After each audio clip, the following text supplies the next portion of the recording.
Bir necha kundan keyin Hazreti İsa Kapernaumdagi burun tug'an uyga yana keldi. Uning kelganligi to'g'risidagi xabar taqilish bilanla u yerga shunchalik ko'p odam yig'ildiki, hatto eshik oldidimi puttiqudek yaqamgan edi. Hazreti İsa ularga Xudoning so'zini yetkazayotdi. Shu asnoda uning yeniga palash bir odamni 4 kishi ko'tarib elib keldi.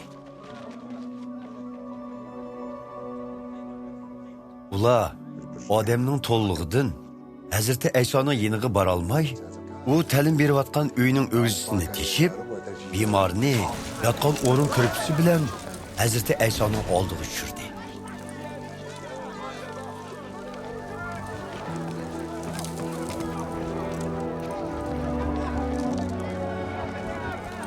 Ularning ishonchini ko'rgan Hazreti İsa yilqi polashga, "O'g'lim, sening gunohlaring kechirim qilindi" dedi. Bu yerda o'ltirgan ba'zi Tavrat ustozlari ko'nglida bu odam nima uchun mundaq deydi? Bu kufrlik-ku. Xudodan boshqa hech kimning gunohlarini kechirim qilish huquqi yo'q-ku deydi. Ularning nima o'ylayotganligini shu an bilgan Hazreti İsa ularga mundaq dedi. Sizlar buni nima uchun kufrlik deysizlar? Gunohlaring kechirim qilindi deyish osonmi?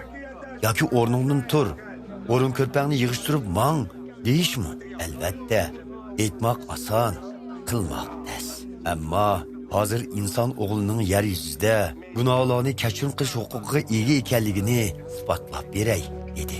Ondan palach kasalga o'rningdan tur, o'rin ko'rpangni yig'ishtirib uyingga qayt deb buyurdi.